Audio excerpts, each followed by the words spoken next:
And I'm pleased to rise and make a contribution to this state taxation bill. And this bill stands in very stark contrast to recent state taxation bills over the previous years.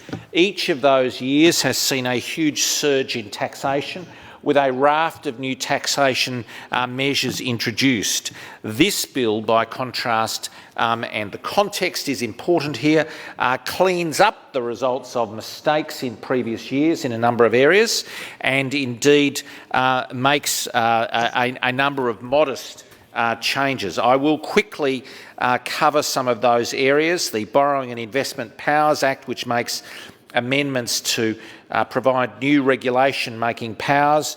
Particularly, this may impact on local governments, and we're cautious about what appears to be a modest change actually erecting a further barrier for local government. But that is not something we will oppose. We support the removal of duty on wheelchair-accessible taxis. We support the land tax changes as sensible steps.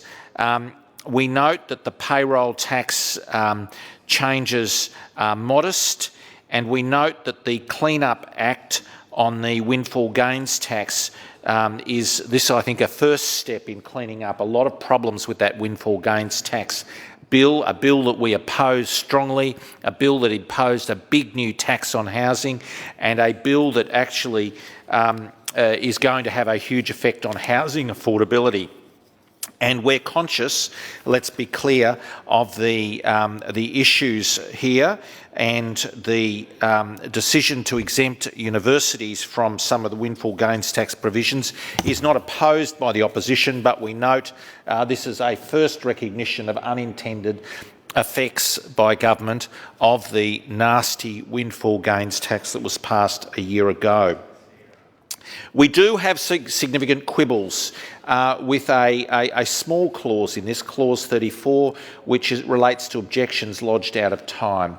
And this is, in itself, it's a very modest change, but we think it will have a particularly harsh impact on a small number of taxpayers. And I want to put on record my concerns here. And I thank the government for the information it has provided there. It relates, as we say, to a modest number, 0.5% of objections received by the State Revenue Office, 7 of these in 17-18, 15 in 18-19, 11 in 2019-20, 13 in 2021, and 7 in the financial year 21-22 that we're in. So we're talking about a very small number of people, often where particular circumstances apply, and the State Revenue Office has had a capacity, the Chief Officer has had capacity to allow objections at a later period beyond 5 years. So these, again, are a very small number of objectors where discretion has been exercised by the SRO, which is, not known for its love, and it's not the milk of human kindness at the SRO, to be honest. So you've got the SRO Commissioner providing these, latitude to a small number of taxpayers, and we think that it's harsh and cruel that the government is going to close down that opportunity for the SRO to exercise discretion. So it's important in this bill to get the context of where we are, the huge surge in taxation that has occurred under this government, and the fact that the context of these minor changes that are in this bill, relatively minor changes, is placed. I mean, this is the 8th budget of Daniel Andrews as Premier and the current Treasurer. This will be Labor having been in power by election day for 19 of 23 years. It's a budget, a tax bill that points to Labor's tax and deceit and debt. And it is the highest spending budget in the state's history, and these tax revenues are part of that, and the previous raft of new taxes, 42 new taxes brought in, and a number of those sitting in the wings waiting to come forward, particularly the big new tax on housing that Labor proposed. the big new tax on housing that Labor proposed to put on every subdivision over 3 in the state, and that would hit a metropolitan house at median price with about $20,000 in extra tax. A huge hit for young families. In the country, about $12,000. So make no mistake, the government has that tax sitting in the wings. If it's re-elected, it will be brought back. And I make the point that actually the Labor government, it's hard to think of a worse government with tax in the state's history, but a Labor Greens government that could be elected, depending what happens in November, and we will be seeking to be elected, but a Labor Greens government would be beholden to the Greens' plans on the big new housing tax, which would see a doubling of the collections. It would see a $40,000 hit on homes to collect more revenue for the projects that the Greens have outlined. So they say that the government's proposal for the tax on new housing should be doubled, should be $40,000. So that would be a huge hit on young families seeking to buy a new home.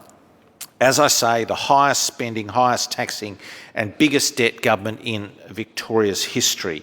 Tax collections, it's important to note, have increased by 80% from $16.9 billion in 2013-14 to a forecast $30.5 billion in 22-23. Land tax has gone up from $1.7 billion in 13-14 to a forecast $4.8 billion in 22-23, a 192% increase in land tax, having risen from 10% to 17% of total state tax revenue. And land transfer duty, stamp duty, has increased from $4.2 billion in 2013-14 to this year, 21-22, $10.194 billion, and that surely is a peak, and is forecast to be $8.2 billion in 22-23, a 97.4% increase, more if you took the $10 billion figure of the current year. Payroll taxes increased from $4.95 billion in 13-14 to a forecast $6.8 billion in 22-23. But it's important to compare this to what has actually happened to the economy. And the gross state product is up from $399 billion in 2013-14 to an estimated $494 billion in 21-22, a 23.7% increase. So the increase in the GSP is far smaller than the huge surge in state taxation. And that is a burden on the Victorian economy, it is a burden on families, and it feeds through directly into their cost of living. You know, that is a huge difference. And people will remember 2014, and they'll remember the Premier looking down the barrel of the Channel 7 camera on the night before the 2014 election. And he was asked about taxation, and he said he would not increase or introduce new taxes. That's what Premier Andrews, then opposition leader, said.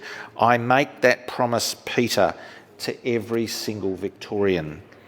But now, since then, Labor's introduced more than 40 new taxes, and there's, you know, as I say, there's some waiting in the wings. And why are these taxes needed at such a huge cost? Well, we know that there's been a huge surge in waste and mismanagement. We saw at PAYAC the other day, the Transport Infrastructure Minister refused to rule out that the blowouts on projects were more than $28 billion. She wouldn't provide an alternate overall figure.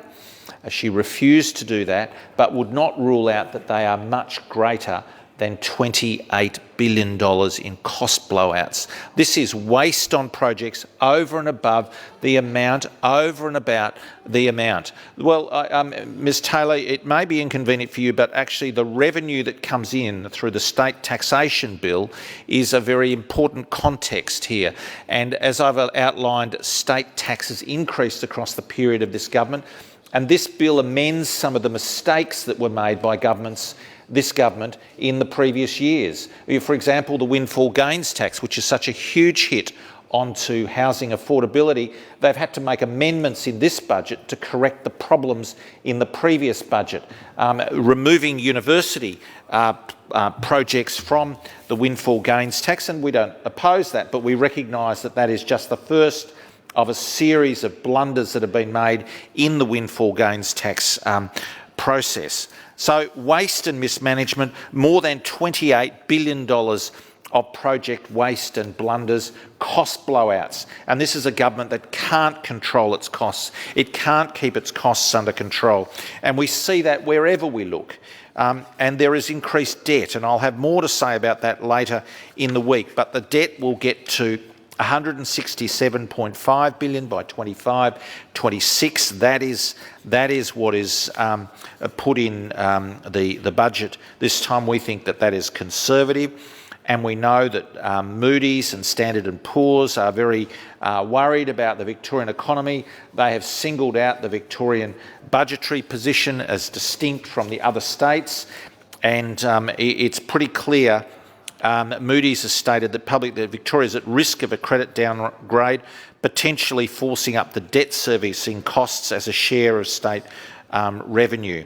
So this is actually a very serious point, and the revenue, the huge revenue increase, has been squandered on increased numbers of very senior executives in the state public service, a more than 100% increase across the period of this government. We've seen the huge waste and mismanagement across the period of this government, the huge cost blowouts.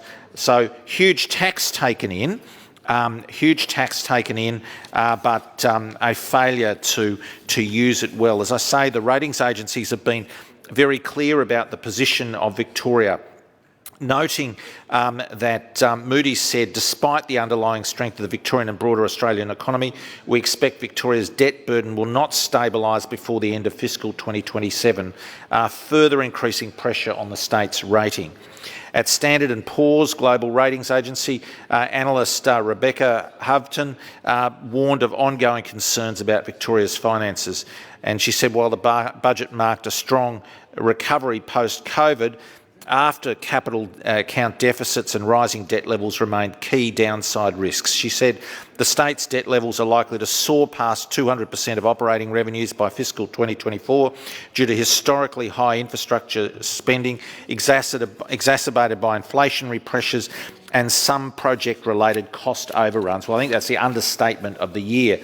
And, you know, the ratings agencies are an interesting group, and they actually look at all sorts of firms and jurisdictions closely and provide independent advice. And it's interesting to hear what Tim Pallas said back in 2018. Off the back of the work that had been done in that period from 2010 to 2014, he crowed about Victoria being only one of two states with a prized AAA stable credit outlook from both Moody's and Standard & Poor's. He basked in the independent and international affirmation of Standard & Poor's. That's his words. It's, of course, a different story now. He's at loggerheads with the agencies. He's becoming very dismissive of the ratings agencies and their successive downgrades. But, of course, they are downgrading Victoria because of the state government's mismanagement. The spending has not been controlled. The cost blowouts have not been controlled. And the increases in tax have crimped the economy. They've pushed up the cost of living, the huge tax increases, and as I've said, the 80% increase in state tax take over the period of this government is a huge clobber onto average, everyday Victorians and Victorian businesses. It makes us less competitive with other jurisdictions, both in Australia and elsewhere. Now, we've said very clearly on a number of these state taxation matters that we will not bring in Labor's big new housing tax. We are fully opposed to Labor's big new housing tax, but the community should know that if Labor is re-elected, they will get it, and if they're re-elected in partnership with the Greens, they'll get a double clobber. The Greens want to double the big housing tax, so that is the context that we are facing with these tax bills that come to the chamber at the moment. We're in the context of massive tax increases and the uncompetitiveness of the Victorian economy. We've said on that big new housing tax that we would introduce the planning reforms that the government sought to shackle them. They're on the shelf, they're waiting to be done, and we've said we'll take them off the shelf. And we've said that we will implement these reforms where Labor failed. And we will within 3 months of coming to office, after consultation with local government and while retaining more local control and protections over planning decisions, largely implement the proposed reforms. The reforms are the result of several years of expert evidence, advice and solutions provided to the government by the Commissioner for Better Regulation, by the UDIA, by the Property Council, by others.